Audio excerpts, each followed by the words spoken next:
주일 설교 말씀은 히브리서 13장 5절 6절 말씀입니다. 네, 읽겠습니다. 돈을 사랑하지 말고 있는 바를 족한 줄로 알라. 그가 친히 말씀하시기를 내가 결코 너희를 버리지 아니하고 너희를 떠나지 아니하리라 하셨느니라.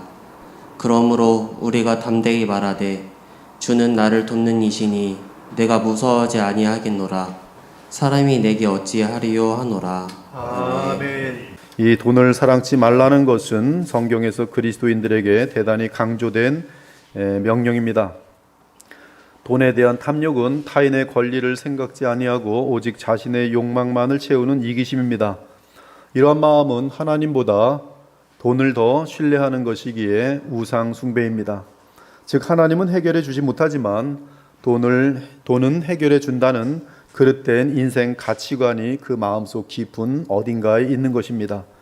따라서 돈을 사랑하는 자는 하나님을 경외하지 않는 자이며 하나님을 믿는다고 하더라도 그 하나님은, 그가 믿는 하나님은 돈을 위한 우상신이기 때문에 복음에서 멀고 결국 많은 죄악을 낳게 됩니다.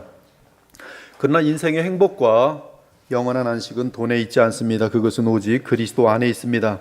그러므로 히브리서 저자는 현재 주어진 상황과 물질에 만족하며 그리스도 안에 거할 것을 권면합니다. 사도는 현재 주어진 상황에 만족해야 할 두 가지 이유를 제시합니다. 첫째는 주께서 친히 말씀하시기를 내가 과연 너희를 버리지 아니하고 너희를 떠나지 아니하리라고 약속하셨기 때문입니다. 그리스도인들이 돈을 사랑하지 아니하고 현재 주어진 상황에 만족해야 하는 것은 하나님께서 자기 백성을 지켜주시고 또한 함께 하시리라고 약속하셨기 때문입니다. 만물을 창조하신 하나님께서 우리와 함께 하시며 지켜주신다니 우리는 어떤 여건과 상황에서도 평안할 수 있습니다. 사도는 또한 6절에서 그러므로 우리가 담대히 말하되 주는 나를 돕는 이시니 내가 무서워하지 아니하겠노라. 사람이 내게 어찌하리요 라고 말합니다. 이 내용은 시편 118편 6절의 내용을 인용한 것입니다. 시편 118편을 보면 하나님께서 나를 돕고 보호하심은 내가 주를 경외하며 믿고 의지하기 때문이라고 알려주고 있습니다. 이제 여호와를 경외하는 자는 말하기를 그의 인자하심이 영원하다 할지로다. 내가 고통 중에 여호와께 부르짖었더니 여호와께서 응답하시고 나를 넓은 곳에 세우셨도다. 여호와는 내 편이시라. 내가 두려워하지 아니하리니 사람이 내게 어찌할까. 여호와께서 내 편이 되사 나를 돕는 자들 중에 계시니 그러므로 나를 미워하는 자들에게 보응하시는 것을 내가 보리로다. 여호와께 피하는 것이 사람을 신뢰하는 것보다 나으며 여호와께 피하는 것이 고관들을 신뢰하는 것보다 낫도다. 얼마나 아름다운 시인지 모르겠어요. 즉 우리가 주를 경외하며 주를 믿고 의지할 때 우리의 먹고 사는 문제에 대해 하나님이 보장하시고 나를 공격하는 자들로부터 망하지 않도록 보호하신다는 말씀입니다. 그러므로 재정적으로 어려움을 당했을 때 주를 믿고 의지하기 바랍니다. 힘든 일을 당했을 때 또는 원수들이 나를 망하게 하려고 공격할 때 주를 의지하기 바랍니다. 그러면 하나님은 결코 우리를 버리지 않으시며 떠나지 않으시며 반드시 도와주실 것입니다. 그러므로 우리는 어떠한 상황에서도 무서워하지 아니하며 절망하지 않습니다. 주를 의지하는 가운데 인내하면서 철저하게 주의 지시를 따르다 보면 반드시 모든 경건과 단정함으로 고요하고 평안한 생활을 하게 될 것입니다. 오늘 본문을 좀 더 연구해 보면 돈을 사랑하지 말고 있는 바를 족한 줄로 알라고 말하는데 여기 족한 줄로 알라는 원어는 아르케어의 피동태인데 만족하다라는 뜻입니다. 있는 바에 만족하라고 합니다. 돈을 사랑하지 말라고 합니다. 이는 게으름을 합리화하는 말씀이 아닙니다. 가만히 있으면서 주를 믿고 도와달라고 하면 돈을 주시겠다는 뜻이 아닙니다. 사실 게으름은 하나님 앞에서 대단히 무서운 죄입니다. 하나님의 말씀에 따르면 게으른 자에게는 먹을 것을 주어서는 안 됩니다. 게으른 자에게 먹을 것을 주지 마십시오. 가정에서도 교회도 마찬가지, 사회도 말씀에 따라 행해야 합니다. 게으른 자에게는 먹을 것을 주어서는 안 돼요. 형제들아 우리 주 예수 그리스도의 이름으로 너희를 명하노니 게으르게 행하고 우리에게서 받은 전통대로 행하지 아니하는 모든 형제에게서 떠나라. 우리가 너희와 함께 있을 때에도 너희에게 명하기를 누구든지 일하기 싫어하거든 먹지도 말게 하라 하였더니 우리가 들은즉 너희 가운데 게으르게 행하여 도무지 일하지 아니하고 일을 만들기만 하는 자들이 있다 하니 이러한 자들에게 우리가 명하고 주 예수 그리스도 안에서 권하기를 조용히 일하여 자기 양식을 먹으라 하노라. 사실 이 말씀은 엄중한 말씀입니다. 즉 믿음을 핑계로 게으름을 합리화할 수 없다는 절대적인 명령이며 말씀입니다. 우리는 게으른 사람 하나 때문에 공동체가, 가정이, 교회가 얼마나 주 앞에서 힘든지 철저하게 알아야 합니다. 게으른 자들의 그릇된 신앙관을 보면 삶에 장애물이 올 때 하나님의 섭리라는 잘못된 이름을 붙여놓고는 쉽사리 포기해버립니다. 장애물은 우리가 믿음과 용기를 갖고 극복함으로 믿음이 성장하도록 하시려는 하나님의 목적이 담겨 있는데, 게으른 자는 장애물 때문에 포기하고 포기한 상태에서 자신은 욕심이 없다고 진단하며 안일함과 불성실과 방종을 합리화시킵니다. 생각보다 교회 내에, 우리 교회는 아니지만 많은 신자들 중에 게으름을 믿음으로 합리화시키는 일들이 얼마나 많은지 몰라요. 그리고 일은 안 하고 기도만 하면서 누가 뭔가 주면 자기가 거지가 되고 있는 걸 모릅니다. 그리고 하나님이 주셨다고 하면서 감사해요. 그 방법으로 인생을 살아가는 것이죠. 그러나 게으름으로 인한 가난이나 궁핍을 겪으면서 나는 믿음 안에서 자족하고 있다고 생각하는 것은 주께서 주신 믿음을 업신여기는 것과 다를 바가 없습니다. 이런 그릇된 사고를 갖지 못하도록 바울은 자족이라는 의미를 빌립보서에서 좀 더 뚜렷하게 알려줍니다. 내가 궁핍함으로 말하는 것이 아니니라 어떠한 형편에든지 나는 자족하기를 배웠노니 나는 비천에 처할 줄도 알고 풍부에 처할 줄도 알아 모든 일 곧 배부름과 배고픔과 풍부와 궁핍에도 처할 줄 아는 일체의 비결을 배웠노라. 내게 능력 주시는 자 안에서 내가 모든 것을 할 수 있느니라. 지금 바울은 궁핍한 상태가 아니라고 말하면서 그러나 자족하는 비결을 배웠다고 말합니다. 풍부하고 배부를 때에도 자족한다고 말합니다. 그러므로 지금 바울이 말하는 자족은 여건과 상황을 초월하는 자족입니다. 즉 자족은 궁핍만을 전제로 하고 있지 않습니다. 그러므로 게으름으로 인한 배고픔과 궁핍은 자족과 연결될 수 없습니다. 한편 자족은 복음을 통해 삶에서 배우는 것입니다. 이에 바울 역시 자족하는 비결을 배웠다고 말합니다. 그래서 내게 능력 주시는 자 곧 그리스도 안에서 누릴 수 있는 만족을 배웠다는 것이, 그러므로 우리는 공간 복음에 나타난 그리스도의 자족을 보면서 그리스도에게서 자족을 배워야 하는 것이, 또한 동일한 자족이란 단어가 디모데전서 6장 8절에도 사용되고 있습니다. 우리가 세상에 아무것도 가지고 온 것이 없음에 또한 아무것도 가지고 가지 못하리니 우리가 먹을 것과 입을 것이 있은즉 족한 줄로 알 것이니라. 사실 마태복음 6장과 함께 말하면 우리가 오늘 하루 먹을 것과 오늘 하루 입을 것만 있다면 족한 줄로 알 것이니라. 오늘 것만 있으면 돼요. 즉 내가 만족을 누리는 것은 그리스도 안에서 그리스도 덕분이기, 하나님 안에서 그리스도 덕분이기 때문이지 단지 오늘 생명을 유지할 수 있는 약간의 먹을 것과 몸을 가리거나 보호할 수 있는 옷 한 벌 정도만 있어도 가능하다는 것이, 그러나 먹을 것이 풍족해도 상관없고 입을 것이 풍족해도 상관없습니다. 이는 신자는 그런 것들로 만족을 얻지 않기 때문입니다. 그래서 지금 바울의 신앙관에 의하면 돈이 많다고 우쭐해 있으면 이것은 자족을 모르는 사람이, 집이 크다고 우쭐해 있으면 이 사람은 지금 자족을 모르는 겁니다. 신자들이 항상 기억해야 하는 것은 이 세상에 올 때 아무것도 없이 왔고 이 세상을 떠날 때도 아무것도 가져갈 수 없다는 사실입니다.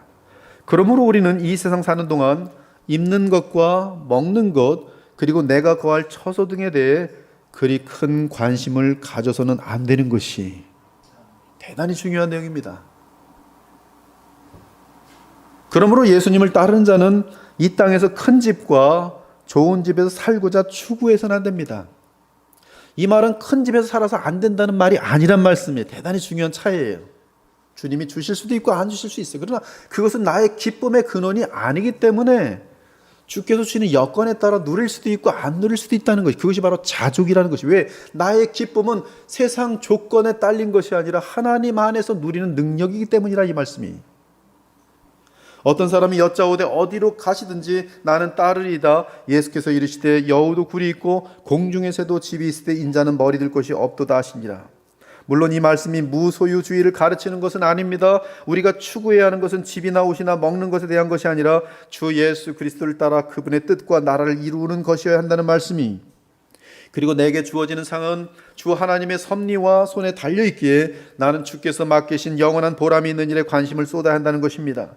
그것은 바로 한 영혼이라도 구원하는 것이며 한 영혼이라도 그리스도를 닮도록 내가 먼저 하나님의 말씀으로 깨어 영혼들을 사랑하는 마음을 지니고 그리스도를 닮아가며 살아가는 것이. 따라서 자족하는 자는 경건에 힘쓰도록 되어 있습니다. 자족하는 자는 경건에 힘쓰도록 되어 있어요. 왜? 그들의 만족은 경건을 통해서만 누릴 수 있기 때문에 그래요. 썩어질 것에 의해서 만족하지 않아요. 그래서 그들은 썩어질 것을 언제든지 내려놓을 수 있는 것이. 그래서 우리 남전도사님 같은 경우도 내려놓을 수 있는 것은 자족의 비결을 배우고 있기 때문에 내려놓을 수 있는 것이. 그러나 자족하는 마음이 있으면 경건이 큰 이익이 되느니라. 즉 마음이 세상 때문에 갈리지 않기 때문에 경건에 힘쓸 수 있다는 것입니다. 그 관심이 세상의 자랑과 육체의 정욕과 안목의 정욕에 있지 않기 때문에 영원한 것에 마음을 쏟아 부을 수 있는 것이. 그러므로 세상에 속한 것들이 내게 적든 많든 자족하며 내 마음은 오직 위의 것을 찾으며 경건을 추구함이 하나님께서 인정하시는 복된 삶인 것이. 사랑하는 여러분, 자족하지 못하고 탐욕에 빠진 자들, 즉 부하려고 하는 자들은 이미 이 세상 물질이 그들의 우상이 되어버렸기 때문에 하나님의 진노를 받게 될 것입니다. 진노가 뭐 병에 걸리고 뭐 무슨 돈을 다 잃어버리고 그것을 진노로 여기지 마십시오. 복음을 듣지 못하고 그 복음 안에 주어지는 하나님과의 그 말로 다 표현할 수 없는 교통의 기쁨들을 누리지 못함이 하나님의 진노라는 사실을 아셔야 돼요. 썩어 빠진 교회를 다니면서 돈이 많아서 아무리 흥청거려도, 그러나 복음의 능력으로 말미암아 그리스도를 닮아가는 그러한 참된 복을 누리지 못하면 그것이 바로 하나님의 진노가 임한 것이. 자족하지 못하고 탐욕에 빠진 자들은 이러한 하나님의 진노를 받게 될 것이. 이는 탐심은 우상 숭배이기 때문입니다. 그러므로 땅에 있는 지체를 죽이라. 탐심은 우상 숭배니라. 이로 말미암아 하나님의 진노가 임하느니라. 너희도 전에 그 가운데 살 때는 탐심 가운데 행하였으나 이제는 너희가 탐심을 벗어버리라. 부하려 하는 자들은 시험과 올무와 여러 가지 어리석고 해로운 욕심에 떨어지나니 곧 사람으로 파멸과 멸망에 빠지게 하는 것이라. 돈을 사랑함이 일만하게 뿌리가 되나니 이것을 탐내는 자들은 미혹을 받아 믿음에서 떠나 많은 근심으로써 자기를 찔렀도다.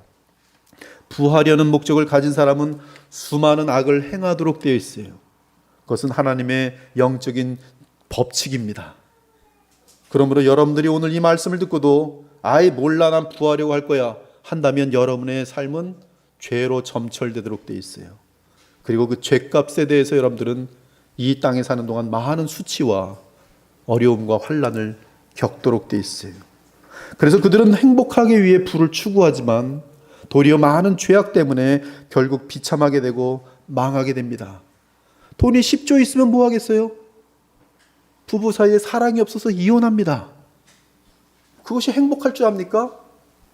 많은 돈을 바라는 수백 수천의 여자들을 만날 수 있을지 모르지만 부부간에 주어진 이루 말할 수 없는 완전한 그리스도 안에서의 연합 속에서 느끼는 그 하나님 안에서의 그 기쁨을 어찌 누릴 수 있겠습니까? 절대로 얻을 수 없는 것이. 비참한 것이. 그러므로 바울은 돈을 사랑하는 탐욕을 버리고 신령한 것들을 추구하라고 간곡히 당부합니다. 오직 너 하나님의 사람아, 돈을 사랑하고 추구하는 마음을 버리고 의와 견건과 믿음과 사랑과 인내와 온유를 따르며 믿음의 선한 싸움을 싸우라. 이처럼 사도를 통해 알려주신 그리스도의 뜻은 너무 자명해서 우리는 주의 지시를 몰랐다고 말할 수 없습니다. 그러므로 주 앞에 섰을 때 책망을 받고 싶지 않다면, 혹은 거짓 믿음으로 드러나 지옥에 떨어지고 싶지 않다면, 지금 당장 여러분이 추구하는 것이 돈이 되지 않도록 우상을 버리고 경건을 추구하기 바랍니다. 그러면 우리가 자족하지 못하고 탐심에 물드는 이유는 무엇입니까? 저는 성경에서 세 가지를 요약해 보았어요. 이 사람이 자족하지 못하고 탐심에 물드는 이유는 세 가지인데, 교만, 시기, 염려입니다. 첫째, 탐심은 교만에서 나옵니다. 탐심은 내 중심적인 사고에서 발생합니다. 즉, 내가 원하면 내가 얻어야 된다라는 그러한 교만에서 탐심이 나옵니다. 그래서 다른 사람들의 입장에 대해서는 별 관심이 없고, 무엇보다 하나님의 뜻과 주권에 관심이 없습니다. 오직 내 입장에 관심이 있습니다. 그래서 내가 마음껏 하길 원하기 때문에 뭔가를 많이 쌓고 싶은 것이, 그래서 탐심은 불만과 맞물리게 됩니다. 즉, 탐심이 있는 자는 만족할 줄 모릅니다. 그래서 교만한 자는 끝없이 권력과 재물을 탐하는 것입니다. 그러면서 어디서든 나를 어떻게 이 정도로밖에 대우하지 못하느냐며 늘 원망합니다. 이러한 원망을 누구에게 합니까? 사람들에게도 하고 궁극적으로는 하나님께 합니다. 하지만 죄인인 주제에 아직도 하나님을 원망하는 것은 헛된 망상이며 주제 파악을 하지 못한 것이며 교만일 뿐입니다. 악인은 그의 마음의 욕심을 자랑하며 탐욕을 부리는 자는 여호와를 배반하여 멸시하나이다. 악인은 그 교만한 얼굴로 말하기를 여호와께서 이를 감찰하지 아니하신다며 그의 모든 사상에 하나님이 없다 하나이다. 하나님은 탐심을 죄라 칭하였어요. 십계명을 통하여 분명하게 죄라 칭하였습니다. 마지막 계명 십계명은 탐심과 불만에 대해서 죄로 칭하는 내용입니다. 내 이웃의 아내를 탐내지 말지니라. 내 이웃의 집이나 그의 밭이나 그의 남종이나 그의 여종이나 그의 소나 그의 낙이나 내 이웃의 모든 소유를 탐내지 말지니라. 지금으로 치면 내 이웃의 아파트먼트나 내 이웃의 인컴이나 내 이웃의 자가용이나 내 이웃이 데리고 다니는 아내의 미모나 그의 권력이나 그의 어떤 사치나 그런 걸 탐내지 말라는 것이. 바울은 문자적인 율법을 다 지킨 줄로 착각했지만 제10계명 그 자체가 마음을 다루고 있는 것을 발견하게 되면서 죄책감을 느끼게 되고, 이에 복음의 능력이 없이는 하나님 앞에서 바르게 살 수 없다는 사실을 깨닫게 됩니다. 즉, 아무리 노력해도 탐심은 우리 인간의 부패한 본능이기에 인간 스스로 제거할 수 없다는 사실을 깨닫게 됩니다. 율법이 탐내지 말라 하지 아니하였더라면 내가 탐심을 알지 못하였으리라. 그러나 제가 귀에 가서 계명으로 말미암아 내 속에서 온갖 탐심을 이루었나니 이는 율법이 없으면 죄가 죽은 것임이라. 전에 율법을 깨닫지 못했을 때는 내가 살았더니 계명이 이름에 죄는 살아나고 나는 죽었도다. 탐심에 대해서 바르게 깨달음을 갖는 순간 내 마음속에 일어나는 탐심이 정확해 보이면서 죽을 지경이 되는 거예요. 죄책감 때문에 죽을 지경이고 하나님 앞에서 너무나 못난 자신을 보면서 죽을 지경인 것이. 그런즉 선한 것이 내게 사망이 되었느냐? 그럴 수 없느니라. 오직 죄가 죄로 드러나기 위하여 선한 그것으로 말미암아 나를 죽게 만들었으니 이는 계명으로 말미암아 죄로 심히 죄되게 하려 함이라. 즉, 탐심에 대한 계명은 우리로 하여금 내가 죄인 중에 죄인이라는 사실을 드러내므로 조금도 내가 죄인이라는 사실에 대해 핑계할 수 없게 만든다는 것이. 따라서 하나님은 탐심이 십계명을 어기는 것이고 탐심으로부터 나오는 원망은 그러므로 엄중하게 다루십니다. 그들 가운데 어떤 사람들이 원망하다가 멸망시키는 자들에게 멸망시키는 자에게 멸망하였나니 너희는 그들과 같이 원망하지 말라. 그러면 우리는 여기서 탐심으로 인한 원망이 무엇인지 너무나 많은 구약의 사건들이 있지만 한 가지만 살펴보도록 하겠습니다. 그것은 민수기 11장의 메추리 사건이 민수기 11장 메추리 사건입니다. 탐심으로 비롯되는 원망이 무엇인지 4절부터 보면 이 출애굽한 그 이스라엘 무리들 중에는 별로 질이 좋지 않은 섞여 있는 인종들이 있었습니다. 근데 그들이 탐욕을 품고 그리고 이스라엘 자손에게 그걸 부풀립니다. 그래서 이스라엘 자손도 이 탐욕에 물들면서 울며 이르되 누가 우리에게 고기를 주워 먹게 하랴. 이스라엘 백성은 탐욕의 마음에 순식간에 물들어 버렸습니다. 그 어떤 반응을 보입니까? 원망이. 그 원망의 내용이 너무나 재밌습니다. 5절에 보니 우리가 애굽에 있을 때에는 값없이 생선과 오이와 참외와 부추와 파와 마늘들을 먹은 것이 생각나거늘 이제는 우리의 기력은 다른 말로 번역하면 정력입니다. 쾌락을 추구할 수 있는 정력이 이제는 기력이 다하여 이 만나 외에는 보이는 것이 아무것도 없다. 지금 하나님께서 신실하게 그들에게 제공하시는 만나에 대하여 업신여기면서 정력이 떨어져서 못 살겠다는 거예요. 그래서 애굽에서 먹었던 생선, 오이, 참외, 부추, 파, 마늘 그것 때문에 원망을 합니다. 10절에 보니 얼마나 원망하는가 막 울어 제낍니다. 백성의 온 종족들이 각기 자기 장막문에서 우는 것을 모세가 들으니라. 얼마나 한심합니까? 부추가 없어서 막 울어요. 마늘 먹고 싶다고 울어요. 이러므로 여호와의 진노가 심히 크고 모세도 기뻐하지 아니하여 모세가 여호와께 여짜오되 어찌하여 주께서 종을 괴롭게 하시나이까? 어찌하여 내게 주의 목전에서 은혜를 입게 아니하시고 이 모든 백성을 내게 맡기사 내가 그 짐을 지게 하시나이까? 이 모든 백성을 내가 배웠나이까? 내가 그들을 낳았나이까? 어찌 주께서 내게 양육하는 아버지가 젖 먹는 아이를 품듯 그들을 품에 품고 주께서 그들의 열조에게 맹세하신 땅으로 가라 하시나이까? 이 모든 백성에게 줄 고기를 내가 어디서 얻으리까? 얼마나 울면서 뭐 부추 내놔라 정력이 가라여서 지금 죽겠다. 이 맛대가리 없는 이 반나 막 할 때 모세가 너무너무 힘든 거예요. 너무너무 힘들어요. 14절 책임이 심히 중하여 나 혼자는 이 모든 백성을 감당할 수 없나이다. 주께서 내게 이같이 행하실진대 구하옵나니 내게 은혜를 베푸사 즉시 나를 죽여주소서. 모세가 하나님 힘들어서 안 되겠어요. 죽여주세요. 저 죽여주세요. 내가 고난당함을 내가 보지 않게 하소서. 지금 이 모세가 지금 이 말 할 정도면 정말 너무너무 바닥으로 내려간 것이죠. 하나님 저들이 지금 문 앞까지 와서 부추내라 오늘 부추내놔 파줘 파 계속 원망할 때 하나님 죽여주소서. 저 소리 듣느니 죽었으면 좋겠습니다. 모세가 얼마나 힘들면 죽여달라고 말하겠어요. 여러분 자녀 셋이 있는데 하나가 투덜거리면 둘이 그래도 투덜거리지 않으니까 엄마 아빠가 견딥니다. 근데 엄마가 혼자 있는데 자녀 셋이 다 같이 동일하게 같이 울어제끼면서 울면서 뭐 장난감 줘막 세게 치면 엄마가 다 뱃속에 들어갔으면 좋겠다. 다시 정말 너무 힘들어요. 내가 왜 얘들을 낳아서 이렇게 힘든가. 이때 주께서 말씀하십니다. 내가 이들 모두에게 한 달 동안 고기를 먹게 하겠다. 21절 모세가 이르되 나와 함께 있는 이 백성의 보행자가 60만 명이었는데 주의 말씀이 한 달 동안 고기를 주워 먹게 하겠다 하시오니 그들을 위하여 양떼와 소떼를 잡은들 조카오며 바다의 모든 고기를 모은들 조카오리까. 여호와께서 모세에게 이르되 여호와의 손이 짧으냐 여호와의 권능이 작냐 여호와의 전능하심을 너는 아직도 믿지 않느냐. 네가 이제 내 말이 네게 응하는 여부를 보리라. 31절 그 바람이 여호와에게서 나와 바다에서부터 메추레게를 몰아 진영 곁 이곳 이쪽 저쪽 곧 진영 사방으로 각기 하루길 되는 지면이 2규빗쯤에 내리간지라. 2규빗은 1m 정도. 이 정도. 그것도 하루길 사방으로 걸어갈 수 있는 만큼 어마어마한 거리죠. 하루에 하루길을 한 얼마나 걸을까요? 한 10km 걸을까요? 20km 걸을까요?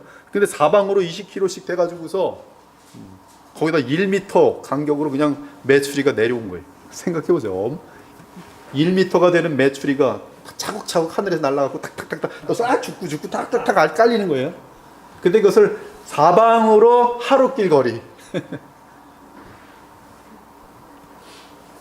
32절 백성이 일어나 그날 종일 종야와 그 이튿날 종일토록 매출하기를 모으니 적게 모은 자도 10호멜이라. 그들이 자기들을 위하여 진영 사면에 펴두었더라. 고기가 아직 이 사이에 있어 씹히기 전에 여호와께서 백성에게 대하여 진노하사 심히 큰 재앙으로 지었으므로 그곳 이름을 기브롯 핫다아와라 불렀으니 욕심을 낸 백성을 거기 장사함이었더라. 원망하면서 주동을 일으킨 많은 사람들이 그냥 그 자리에서 매출하게 먹고 있다가 죽어버려요. 하나님께서 죽이시는 거예요. 즉 원망의 죄에 대해서 하나님께서 죽음으로 지금 심판하시는 장면이에요. 사랑하는 여러분, 탐심은 이처럼 원망을 만들고 원망하는 자는 불순종하며 심지어 힘이 생기면 반역하게 되어 있습니다. 그래서 교회에서도 불만이 생기면 흉을 보게 되고 책을 잡으려고 하고 불순종하고 힘이 모아지거나 기회가 오면 당을 짓고 반역함으로 공동체를 어지럽히는 것이. 그러므로 불만과 원망은 결코 작은 죄가 아닙니다. 이 사람들은 원망하는 자며 불만을 토하는 자며 그 정욕대로 행하는 자라.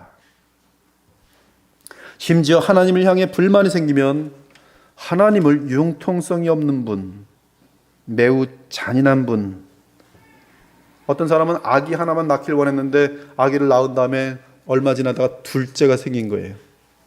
하나님은 너무 잔인하셔. 하나님은 융통성이 없어. 남편하고 따지면서 사람들한테도 가서 얘기하는, 하나님은 너무 잔인하셔.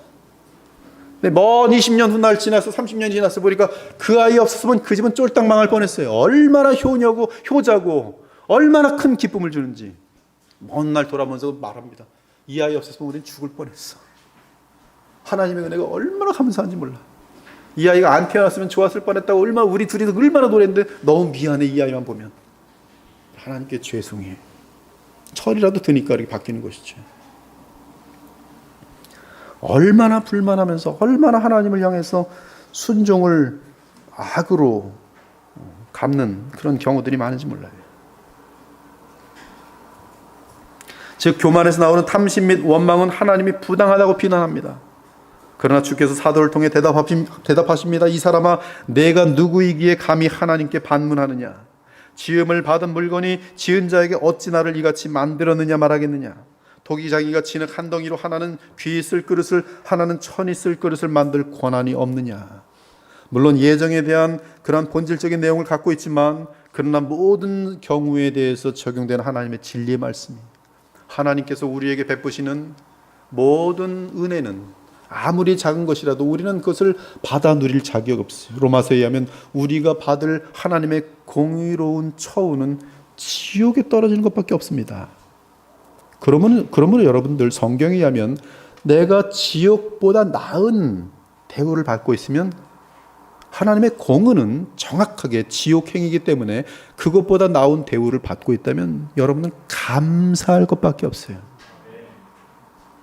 여러분 정말 가난하고 힘든데 하나님을 향한 믿음이 생겨서 아무것도 없는데 빵 한 쪽에 도착했어요.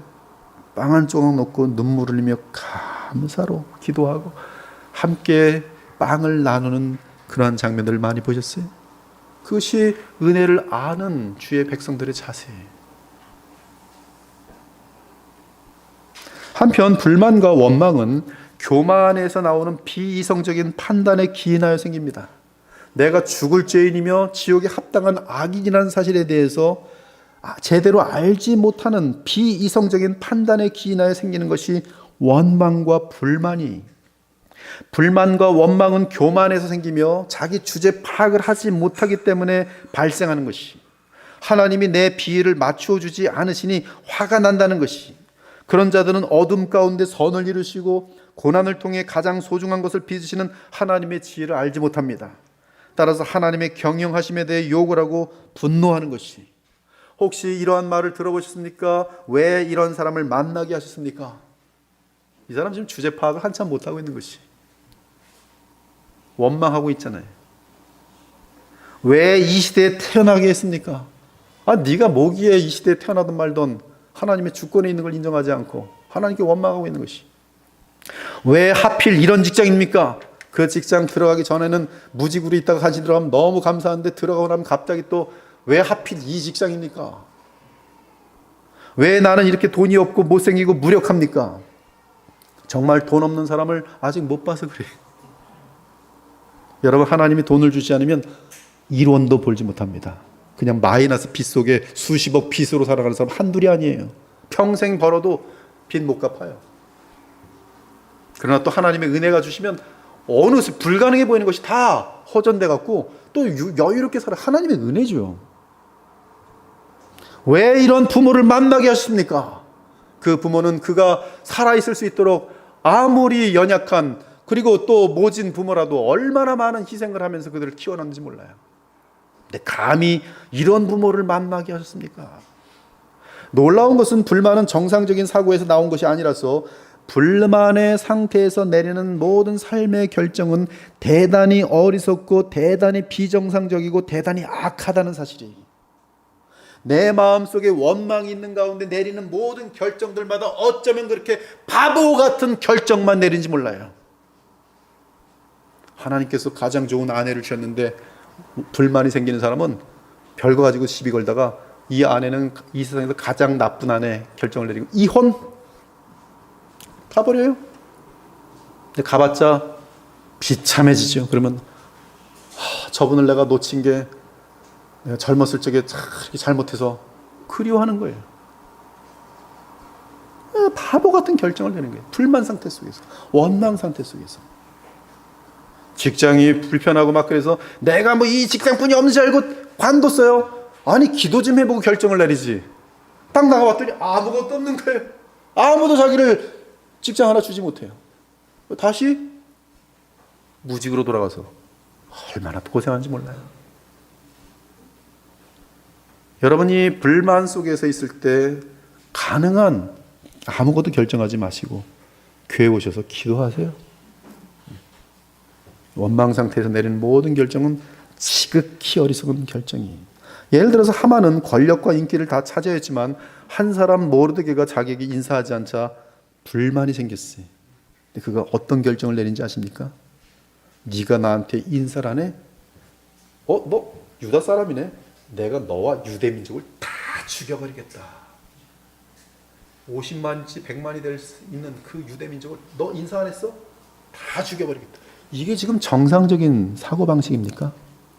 근데 이 불만이 생기면 그가 내리는 결정은 이렇게 지극히 어리석은 결정을 내리는 것이, 하만이 모르드게가 무릎을 꿇지도 아니하고 절하지도 아니함을 보고 매우 노하더니 모르드게만 죽이는 것이 부족하다고 생각하고 아하수에로의 온 나라에 있는 유다인 곧 모르드게의 민족을 다 멸하고자 하더라. 이것이 교만과 탐심과 불만에서 생겨나는 지독한 어리석음이, 지금도 정치인들 중에 탐심 때문에 어쩌면 그렇게 많은 어리석은 결정들만 하는지 이해가 가질 않아요. 아파트 값은 지금 엄청나게 오르는데 어떤 사람은 지금 수천 채가 있대요. 수천 채. 뭐 말이 됩니까 지금 도대체. 어리석은 결정들만 하고 있는 거예요. 둘째는 비교의식에서 오는 시기와 질투가 탐심과 불만과 원망의 요인입니다. 탐심을 갖게 되는 가장 큰 요인 중 하나는 비교의식입니다. 항상 내 집에 만족하며 살아왔는데 어느 날 다른 사람의 집에 갔다가 그 집을 보고 갑자기 내가 사는 집이 초라해 보이는 것이, 그래서 그 다음날 이후로 탐심을 갖게 됩니다. 즉 돈이 많아야 큰 집을 살 수 있다는 것이, 그래서 돈에 욕심을 내기 시작합니다. 그러나 마음속에 들어온 탐심은 나중에 그가 큰 집을 얻게 되어도 더 이상 만족하지 않고 계속 탐욕을 부리도록 되어 있어요. 그러므로 그 사람은 남의 집을 보며 부러워하는 그 순간부터 평생 탐심의 사람이 되어버린 것이, 이런 대표적인 사례로 아방이 있습니다. 아방이 뭐가 부족하겠어요. 근데 나봇의 포도원을 보더니 탐심이 생겼어요. 그래서 나봇에게 말합니다. 그 포도원 나 줄래? 나봇이 말합니다. 이것은 하나님의 법에 다른 사람에게 줄 수 없고 우리 조상에게 받은 거기 때문에 줄 수 없습니다. 즉 이 아방이 졸라서 뭐 그런 것 때문에 안 준 게 아니라 하나님의 법을 지키느라고 줄 수 없습니다 그랬어요. 이때 성경이 뭐라고 되는지 아세요? 아합이 근심하고 답답하여 왕궁으로 돌아와 침상에 누워 얼굴을 돌리고 식사를 아니하고. 뭡니까 도대체? 이게 비성상이에요. 여러분들이 지금 이 아방 지금 보면 어떻게, 여러분 아이들 그냥 뭐 갑자기 엉뚱한 졸리기 시작하는 아이들 얼마나 정말 이건 뭐 말이 안 됩니까? 비정상이에요 지금 생각이. 그의 아내 이세벨이 그에게 나와 이르되 왕의 마음에 무엇을 근심하여 식사를 아니하나이까. 왕이 그에게 이르되 이르는 거죠.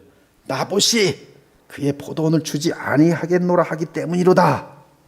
그의 아내 이세벨이 그에게 이르되 일어나 식사하고 마음을 즐겁게 하소서. 내가 이스라엘 사람 나봇의 포도원을 왕께 드리리이다. 그 여왕은 깡패들을 동원하여 거짓 증인으로 세워 나봇이 왕과 하나님을 저주하는 것을 들었다고 하며 돌로 쳐 죽입니다. 이처럼 탐심에 들어가고 탐심으로 인한 원망이 생기면 그가 할 수 있는 그 심 안에서 가장 악하고 가장 어리석고 가장 비정상적인 일들을 하게 돼 있어요. 이것이 작은 탐심에서 시작되는, 그러면서 커지는 탐심입니다. 그러므로 처음에 탐심을 갖고자 할 때 그때 잘라내셔야 돼요. 이미 커진 탐심은 이러한 설교를 들으면 비웃습니다. 세상 실정 모르는 목사 아직도 무슨 이런 소리나 하고 있구나 그래요.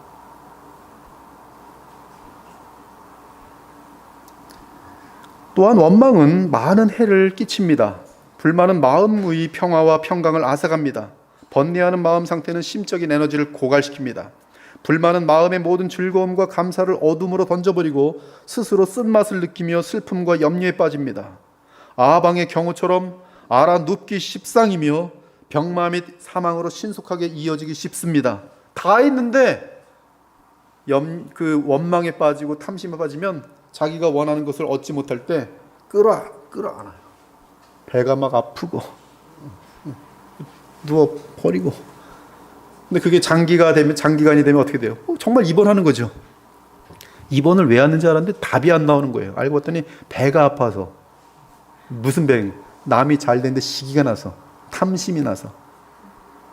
아무리 진단해도 안 나와요. 왜 아픈? 그러다 죽기도 해요. 암 걸려서. 다 있는데. 하와는 마귀의 음성을 듣고 불만을 느꼈고 아담은 하와의 음성을 듣고 불만을 느꼈습니다. 그들은 다른 모든 열매를 먹을 수 있는 것에 대해 감사하는 마음을 잃고 먹지 못하게 하신 선악을 알게 하는 실과 때문에 하나님께 반역죄를 짓게 됩니다. 그러나 그들은 모든 것을 잃고 죽음에 이르게 되었으니 자신들에게 가장 끔찍한 해를 끼친 셈이, 심지어 자살 역시 불만에서 비롯될 때가 많습니다. 특히 누군가에게 아픔을 주기 위해 자살한다면 그것은 불만 때문이에요. 어린 나이의 심보 속에 엄마 아빠를 괴롭히고 싶은 마음이 있으면 큰 유혹이 하나 오는데 죽어버릴까? 왜? 내가 죽어버리면 엄마 아빠 세상 사람들에게 막 욕을 먹으면서 그러면 나한테 지금 원하는 거 안 해줬다 이거예요. 엄마 아빠가. 인간의 아이들의 마음에도 그런 악한 마음이 막 생기는 거예요. 죽어버려요. 비이성적인 판단이지. 이런 마음에는 반드시 교만이 있어요. 즉 내 뜻대로 되어야 한다는 교만이 있어요. 내가 받을 마땅한 대우를 내가 받지 못했다는 것이. 사랑하는 여러분, 사탄은 불만족을 느끼는 심령을 찾아다니다가 찾으면 곧바로 거짓의 음성을 들려주고 불만의 감정에 맞장구를 쳐줍니다. 맞아 네 말이 맞아. 너네 엄마 왜 그 모양이야. 맞아. 그럼 그렇지, 내가 지금 이 원망하는 게 맞는 거지. 그래서 이제 죄를 지어버린 것이죠. 그래서 이단은 언제나 바른 교회에 속하여 있으면서도 불만을 느끼는 심령을 찾아다니다가 걸리면 잡아삼키는 것이. 이단에 걸려드는 사람들 보면 항상 원망이 있어요. 이처럼 비교 의식에서 생겨나는 질투는 가장 강렬한 불만을 불러일으킵니다. 신기한 것은 불만은 복음의 은혜를 대적하는 특이한 요소가 있어요. 하나님이 베푸신 모든 선한 일들을 망각하고 화를 내고 있고, 그래서 하나님의 주권과 은혜 앞에서 안위를 받기보다 차라리 하나님을 대적하며 망하기를 자초합니다. 그러므로 지옥은 하나님을 향해 불만을 느끼는 자들끼리 함께 모여 있는 곳이 될 것입니다. 그들은 그 어떤 미소도 없이 끝없이 투덜거리며 서로 원망하며 하나님을 향해 경노하며 영원한 어둠과 불꽃 속에 머물게 될 것이. 셋째는 염려입니다. 염려는 하나님을 불신하고 원망하는 상태예요. 염려 역시 남들과 비교하는 의식에서 발생할 때가 많이 있습니다. 염려할 때 탐심이 생깁니다. 그러나 성경은 믿음을 권합니다. 아무것도 염려하지 말고 다만 모든 일에 기도와 간구로 너희 구할 것을 감사함으로 하나님께 하리라. 너희 염려를 다 주께 맡기라. 이는 그가 너희를 돌보심이라. 한 사람이 두 주인을 섬기지 못할 것이니 혹 이를 미워하고 저를 사랑하거나 혹 이를 중히 여기고 저를 경히 여김이라. 너희가 하나님과 재물을 겸하여 섬기지 못하느니라. 이 예수께서 이 말씀을 얼마나 많이 반복하셨음에도 불구하고 또 바울이 얼마나 이런 말씀을 반복했음에도 불구하고 너무나 많은 그리스도인들이 하나님과 재물을 겸하여 섬기려 그래. 저는 하나님도 사랑하고 돈도 사랑합니다. 이 사람이 믿는 하나님은 자기에게 돈을 주시는 하나님이, 그걸 아셔야 돼요. 그리고 이 경건과 그리스도를 닮아가는 그 역사에 대한 그런 청결한 마음의 기쁨들을 알지 못하는 사람이, 그러므로 염려하여 이르기를 무엇을 먹을까 무엇을 마실까 무엇을 입을까 하지 말라. 이는 다 이방인들이 구하는 것이라. 너희 하늘 아버지께서 이 모든 것이 너희에게 있어야 할 줄을 아시니라. 너희는 스스로 조심하라. 그렇지 않으면 생활에 염려로 마음이 둔하여지고. 마음이 둔해야지. 오늘 이 예배와 함께 자족을 배우기 바랍니다. 자족하기 위해 겸손하기 바랍니다. 겸손은 나의 악독함과 죄악됨을 알고 늘 회개하며 그 자리에 있지 않기 위해 그리스도를 의지하는 상태를 말합니다. 겸손한 자는 하나님 앞에서 자신의 악함과 무가치함을 알기 때문에 불만이라는 것은 그에게 지나친 허영 및 썩어빠진 자존심일 뿐이니, 따라서 하나님이 보시는 내 모습은 어떠한지 늘 주의 시선으로 나를 볼 수 있기 바랍니다. 다른 사람들이 나를 어떻게 평가하든 그것이 뭐가 중요합니까? 나를 창조하시고 나를 구원하신 주께서 나를 어떻게 보시는지가 가장 중요한 것이, 내가 누리는 모든 것이 주께서 주신 것인데 무엇이 두렵고 무엇이 부럽습니까? 그리스도를 믿는 믿음 안에 있다면 평온과 평안을 얻기 위해 필요한 모든 것을 이미 얻은 상태입니다. 즉 외부 환경에 의존하지 않아도 얼마든지 만족의 상태에 있게 되는 것이, 그러므로 자족을 배운 다윗은 쫓기는 피곤한 삶 속에서도 내 잔이 넘치나이다라고 고백하고 내 평생의 선하심과 인자하심이 반드시 나를 따르니 내가 여호와의 집에 영원히 살리로다라고 고백하고 있어요. 이 고백이 언제 하고 있는지 아십니까? 가장 어두운 인생 가운데 하고 있어요. 자족의 비결을 배운 것이, 즉 그리스도를 믿고 연합한 겸손의 상태는 성령이 충만한 상태로서 그 마음 안에 천국이 실제합니다. 따라서 의와 평강과 희락이 차고 넘치도록 돼 있어요. 이에 마리아는 하늘의 희락을 놓치지 않기 위해 주님 발 앞에서 겸손히 주의 말씀을 듣는 것을 택하였어요. 마리아가 주의 발치에 앉아 그의 말씀을 듣더라. 주께서 이르시되 마리아는 이 좋은 편을 택하였으니 빼앗기지 아니하리라. 즉 자족은 선택의 문제. 그러므로 돈을 사랑하지 말고 족한 줄로 여기며 내게 주어진 자리에서 주의 지시를 따르기 바랍니다. 그것이 성도의 본분이에요. 각 사람은 부르심을 받은 그 부르심 그대로 지내라. 종이면 종으로서, 주인이면 주인으로서, 100만 원짜리 월급쟁이면 그 100만 원짜리 월급쟁이로서, 1000만 원짜리 월급쟁이면 1000만 원짜리 월급쟁이로서, 아니면 개인 사업을 하던 무엇은 어떤 상태든 너희는 그 상태 속에서 새로 시작하라는 것이, 너희는 값으로 사신 것이니 사람들의 종이 되지 말라. 형제들아, 너희는 각각 부르심을 받은 그대로 그 자리에서 하나님과 함께 거하라. 이러한 것들은 중요하지 않고 하나님과 거하는 것이 중요하다, 이 말씀이.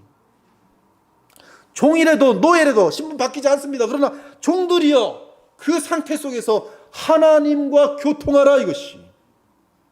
그럼 하나님의 뜻이 그에게 영원히 이루어지는 것이, 죽음 이후에 그에게 이 세상에 줄 수 없는 엄청난 영광을 주시는 것이, 또한 이 땅에 살면서도 노예이기 때문에 불평과 원망으로 사는 것이 아니라 놀랍게도 하나님의 보호하심과 공급하심과 사랑하심과 높여주심을 체험할 수 있는 것이. 그러므로 과거를 탓하지도 말고 현재를 탓하지도 말고, 탓한다는 것은 교만한 사람이며 탓한다는 것은 이미 마음이 믿음에서 떠나 있다는 것이, 당신 때문에, 쟤 때문에, 누구 때문에, 내게 주어진 여건 그대로 지금 건강, 지금의 위치, 지금의 신분, 그 상태에서 오늘 지금부터 하나님의 지시를 철저하게 따르기 시작하는 것이 자족의 비결입니다. 그렇지 않고 과거나 현재를 탓하는 것은 불만의 원인으로서 그의 장래는 계속적으로 악화될 뿐이. 또한 그리고 한 가지는, 자족의 비결은 먼 데 있지 않아요. 남편들이요, 아내를 사랑하십시오. 그것이 자족의 비결이에요. 아내들이요, 남편들에게 교회가 죽게 하듯 순종하십시오. 그것이 만족을 얻는 비결이에요. 드라마 보면서 연예인들 보지 마세요. 어떤 여자는 드라마 보다가 남편, 왜 이렇게 못생겼어? 근데 남자도 마찬가지예요. 드라마 보다 왜 이렇게 늙었어? 마음은 딴 데로 가는 거예요. 그 가정에 무슨 자족이 있겠어요? 허망을 쫓아가면서 그 연예인 만나면 그 연예인이 그 사람하고 결혼해 줍니까? 바보 같은 생각들만 하면서 이상한 꿈을 따라가는 거예요. 왜 거기다가 시간을 낭비해? 그 시간에 성경 한 구절에 더 보고 기도해야지. 신기한 것은 자족을 배우면 욕망을 다스리는 것을 배우게 되고 썩어질 세상 것 때문에 주눅드는 일이 없게 됩니다. 시기할 것도 없고 단지 주 앞에서 바르게 살며 주께 인정받고자 하는 것에 집중할 수 있어요. 각각 자기 일을 살피라. 그리하면 자랑할 것이 자기에게는 있어도 남에게는 있지 아니하리니 각각 자기의 짐을 질 것이라. 사랑하는 여러분, 하나님은 우리에게 진정으로 필요한 것이 무엇인지 우리보다 더 잘 아십니다. 나의 불만의 원인은 나의 환경이 아닙니다. 만약 그렇다면 환경의 변화로 불만이 해결될 수 있을 것입니다. 그러나 불평하는 죄성은 환경을 바꾼다고 되는 것이 아니, 불만의 원인은 우리 안에 있습니다. 우리의 내면 깊은 곳에 있어요. 그것은 오직 무한하신 하나님만이 만족시킬 수 있는 곳입니다.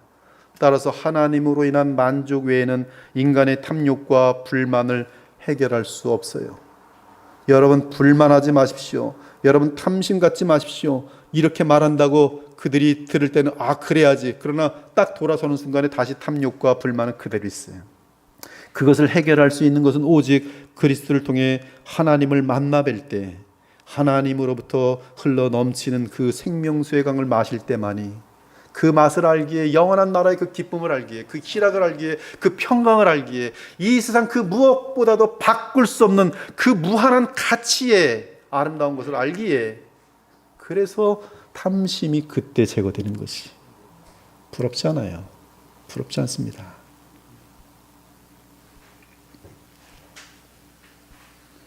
평안을 너에게 끼치노니 곧 나의 평안을 너에게 주노라. 내가 너에게 주는 것은 세상에 주는 것과 같지 아니하리라. 너희는 마음에 근심하지도 말고 두려워하지 말라. 세상에서는 폭풍우가 강하게 불고 있고 큰 배가 난파되어 부서져 있더라도 주께 속한 영혼은 그 거친 파도 가운데 바다로부터 우뚝 솟아나 있는 든든한 바위의 틈새에 조용히 앉아 쉼을 누립니다. 그것이 자족의 상태예요. 그들은 어떤 상태에서도 그리스도를 인하여 즐거워하며 기뻐하기 때문에 모든 일에 감사할 수 있어요. 아까 말한 것처럼 빵 하나만 있어도 감사합니다, 주님. 이 마음이 얼마나 귀한 거예요. 얼마나 정말 감사합니다 할 때 그 마음에 기쁨이 흘러넘치겠어요. 감사합니다. 사랑하는 여러분, 우리 주 크신 하나님, 우리 주 예수 그리스도의 말씀입니다. 각 삶과 모든 탐심을 물리치라. 사람의 생명이 그 소유에 넉넉한 데 있지 아니하리라. 자족하는 신자들은 하나 아들까지도 아끼지 않으시고 우리에게 주신 무한한 사랑으로 사랑하신 선하신 하나님을 믿기에 기회가 주어지면 선한 일을 행하게 되고 인색하지 않습니다. 자족하는 마음은 선을 멈추지 않으며 계속 밀고 나갈 수 있는 것이, 따라서 때가 되면 선행의 결실을 반드시 보게 될 것이, 우리가 선을 행하되 낙심하지 말지니 포기하지 아니하면 때가 이름에 거두리라. 탐심과는 정반대의 요구에 기회 있는 대로 모든 이에게 착한 일을 하되 더욱 믿음의 가정들에게 할지니라. 내가 이 시대에서 부한 자들을 명하여 마음을 놓지 말고 정함이 없는 재물에 소망을 두지 말고 오직 우리에게 모든 것을 후히 주사 누리게 하신 하나님께 두며 선을 행하고 선한 사업을 많이 하고 나누어 주기를 좋아하며 너그러운 자가 되게 하라. 이것이 장래 자기를 위하여 좋은 터를 쌓아 참된 생명을 취하는 것이라. 저희 장인 어르신이 목사님이셨는데 그 장인 어르신 목회할 때 부자들이 꽤 있었어요.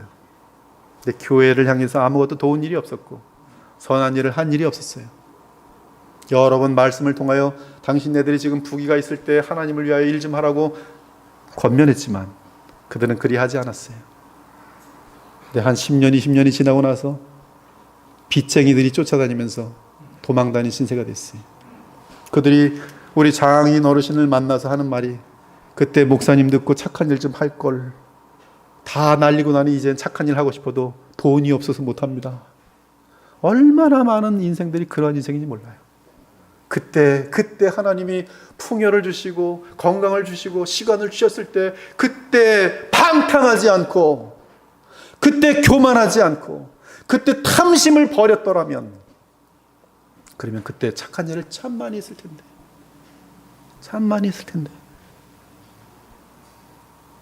여러분, 돈 있을 때 착한 일 많이 하세요. 그럼 돈이 죽지 않아요. 하나님께서 착한 일 많이 할 수 있도록 계속 부어주세요. 고린도 후서를 보면 얼마나 그 내용이 많은지 말. 이것만 하고 마치게 해요. 적게 심는 사람은 적게 거두고 반대로 넉넉하게 심는 사람은 넉넉하게 거둡니다. 각자 자기가 마음에 결정한 대로 내고 내키지 않는 마음이나 억지로 내지 마십시오. 하나님께서는 기쁘게 내는 사람을 사랑하십니다. 하나님께서는 여러분이 모든 선한 일을 넘치게 할 수 있도록 여러분에게 모든 은혜를 베풀어 주시는 분이십니다. 씨 뿌리는 자에게 씨를 주시고 먹을 양식을 주시는 하나님께서 여러분에게 씨앗을 주시고 그것을 성장시켜서 여러분이 거둘 의의 열매가 많아지게 하실 것입니다. 여러분은 모든 면에서 부유하여 넉넉하게 바치게 될 것입니다.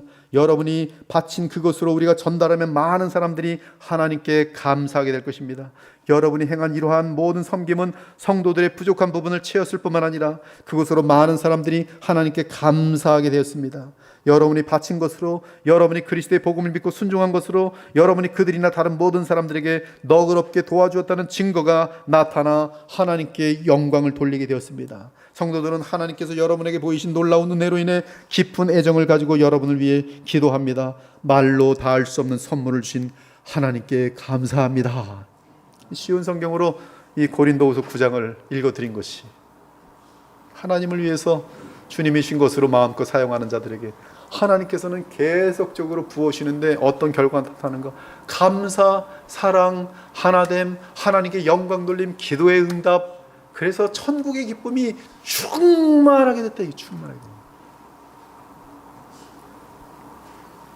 오늘도 그리스도 안에서 누리는 자족을 배우며 우리 마음속에 탐심을 회개하고 거절하기 바랍니다. 롯의 아내처럼 되기 전에 신속히 영원한 것에 마음을 두기 바랍니다. 이 세상은 불안한 세상입니다. 여러분 지금 많이 갖고 있다고 착각하지 마십시오. 하루아침에 날려보낼 수 있어요. 너 이거 날아갈 방법이 없을 텐데. 아닙니다. 하나님이 원하시는 다 가져가세요. 순식간에 가져가십니다. 신기한 방법으로 가져가세요.